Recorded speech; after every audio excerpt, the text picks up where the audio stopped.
She laughed at me for breastfeeding in public, said I was disgusting. Now she sits in my kitchen, sobbing, begging me to teach her how to feed her baby. My name is Emily Carter. I'm 32 years old, living in a cozy suburb outside of Dallas, Texas. I'm a nurse, a wife to a hardworking man named Marcus, and a mom to two incredible boys, Ethan and Caleb. Motherhood changed me. It softened me, made me braver, more vulnerable, and weirdly more powerful. I breastfed both my babies, not because it was easy but because it was right for me and for them. It wasn't always pretty. Sore nipples, cluster feeding, leaking through shirts in Target. But it was love, raw and real. Our neighborhood. It's a mix of well-manicured lawns, SUV moms, and those ever-judgy perfect parent types. And no one played that part better than Lauren Jacobs.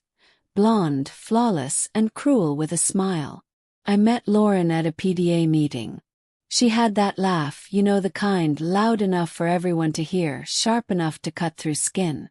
The first time she saw me breastfeeding Caleb in the park, she wrinkled her nose and said, "Wow, you're really doing that here." I laughed it off. Texas summers are brutal, and shade was rare. I wasn't about to hide in my car to feed my baby. But I noticed the whispers, the looks, the way Lauren and her minions started moving away from me at school events. I remember her voice once behind me at the grocery store. "Cover up or stay home. No one wants to see your udders, Emily." That word, udders, burned into me like acid. Still I kept my head down. I wasn't there to impress anyone. I was there for my kids. The real betrayal came when Ethan got invited to a birthday party. Lauren's daughter's. He was so excited.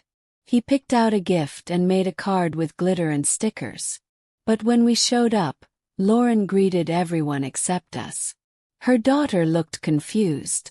And then, in front of a dozen kids and their parents, Lauren said, "Oh, we didn't think you'd actually show up." This was kind of a mistake. We were turned away.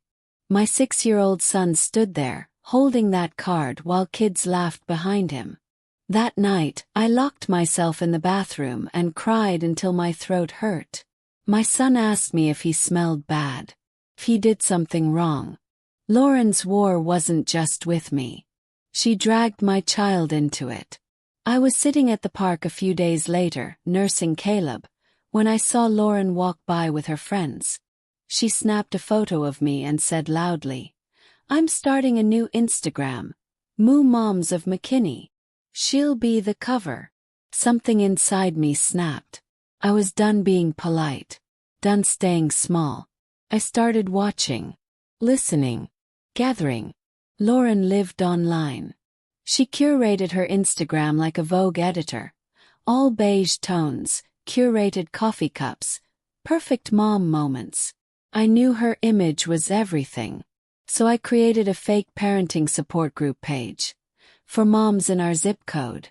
Posted helpful tips, stories, advice. Slowly I saw familiar names join. Even Lauren. And then one day, boom. A post appeared from a burner account.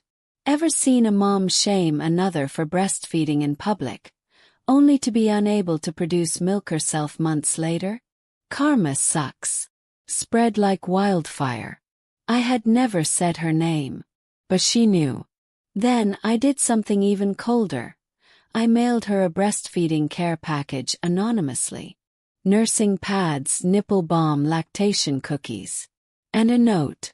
From one utter mom to another, "You'll get through this." I heard through the grapevine that her newborn daughter was losing weight. Formula wasn't sitting right. And Lauren, Miss Perfect, was secretly begging for help from the moms she once mocked. And then she came to me. Lauren knocked on my door, eyes puffy, baby screaming in her arms. "Emily," she said, voice cracking, I don't know what else to do. Please, help me." I let her in, set her down. And without a word, I showed her how to latch her baby. Lauren disappeared from Instagram for a while. When she came back, her tone had changed. More real. No more filters, no more judgment. Her friends didn't defend her. Some turned away. But others, they saw how I handled it. I didn't humiliate her back. I didn't post screenshots or recordings. Helped her. Because that's what moms do. Even for the ones who hurt us. Lauren still doesn't talk much at school events. But every now and then she nods. Quiet. Humbled. And me. I've started my own support group, Real this time. Milk and Mama. A safe space for breastfeeding moms. We meet twice a month. We share stories, tears, laughs. And if there's one thing I learned, it's this. They mocked my motherhood. But when their world crumbled, they came running to the very strength they once tried to shame.